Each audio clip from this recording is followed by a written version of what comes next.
So I did a P500 order for a distant plane, which is volume 3 of the very awesome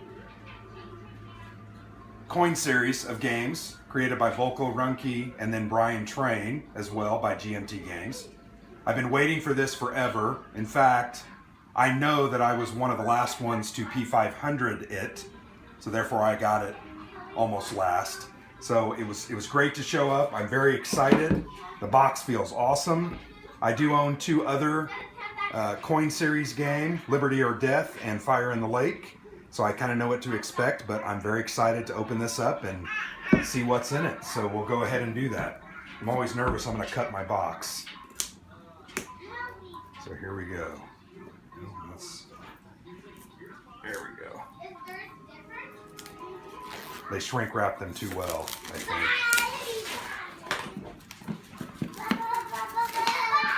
One of the most amazing feelings in the board game world is taking off the shrink wrap. Alright, let's put that aside. So as is normal with the coin games, there's a 3-inch box, very deep. It will hold a lot of stuff, and there is a lot of stuff in the game. So to start out, Rulebook has some color. It's good, thick Rulebook, as they all have been. There are 20 pages. The final 2 pages are the setup scenarios.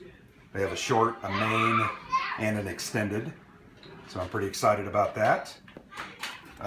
So the playbook, beautiful cover there. The playbook has examples of play. I know that when I started, got Liberty or Death first, the playbook playthrough was very important. So I definitely recommend that you would do that when you get the game. But once again, nice rule book, nice playbook.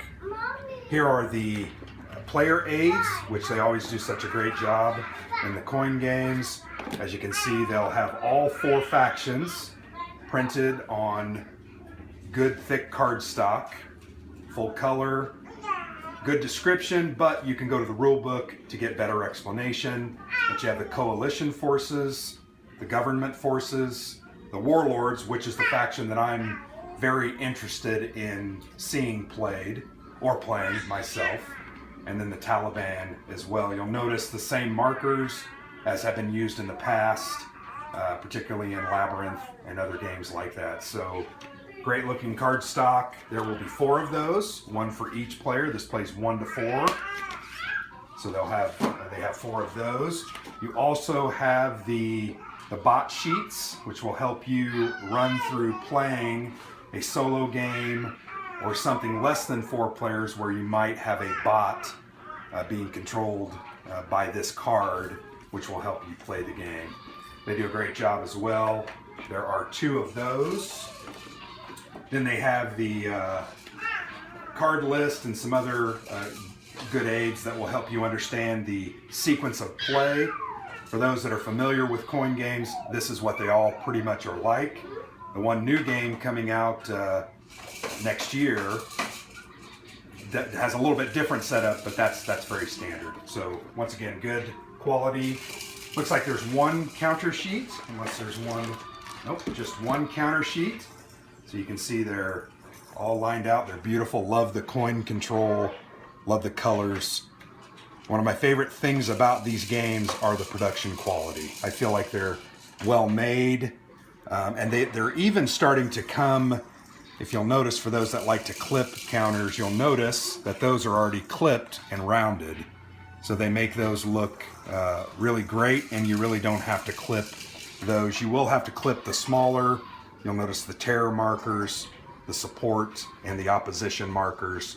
You will have to clip those, but very well done. They do a great job. I'll plug that back in so that I don't lose it. Now to the board. It is a mounted map. Thank heavens for mounted maps. Love the bags. They always put those in as well. It's a big board. I think it's 22 by, I want to say 34, but I'm probably stating that incorrectly. Let's go ahead and try to fold this out. It's a real skill to get those folded out. This map actually looks a lot different than some of the other maps in the other games. A lot less color, I feel like, or color variability on these maps. You'll notice, because most of it's a desert or desert-like climate, there's a lot of browns, tans, and light browns, which represent the mountains, the deserts, and the other areas there in Afghanistan.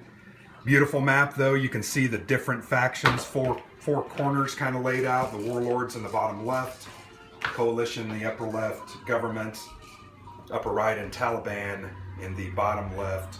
But always great boards they make. To me, I feel like mounted maps are extremely important, and I'd frankly rather pay $10 or $12 more for a game because I know that will last as compared to paper maps. Continuing in the box, we've got our deck of cards. This is a card-assisted game. So you'll notice that I believe there are 72 cards. I'm probably quoting that incorrectly. 78 playing cards.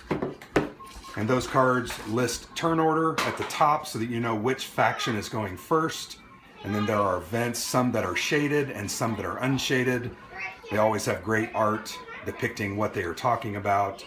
But great cards, good card stock. They're thick quality, very nice. Comes with 3 dice. They do a good job with the dice as well. And my favorite part are the counters and the markers. I'll just show you a couple of those. These are bases. So as you can see, they are wooden. This would be a Taliban base, my guess is, and this is a warlord's base. This is a marker for the government faction. This will be used on the victory point track and the resource track. And then these are the force cubes that are used. The other thing I like about the coin games is they provide you with these pawns that they'll give you 6 or 8 of each color. You'll have black and white. I think there's black in here as well. Maybe there's just white, so I misspoke there. But you'll place those in the various territories that you're wanting to take actions, and that way you remember what you were trying to do. If you're like me and you're playing these games, they're very in-depth. Sometimes from time to time you forget what it is that you wanted to do, but placing those will help you remember. As always, GMT gives bags. I will make sure and put these in trays, but I will keep the bags as they're used in other games. But I'm very excited. As you can see, these are high quality games. Love the coin series, Counterinsurgency. This will be my 3rd one that I own, and then I actually received today as well this shipment including Falling Sky. So pretty excited about that.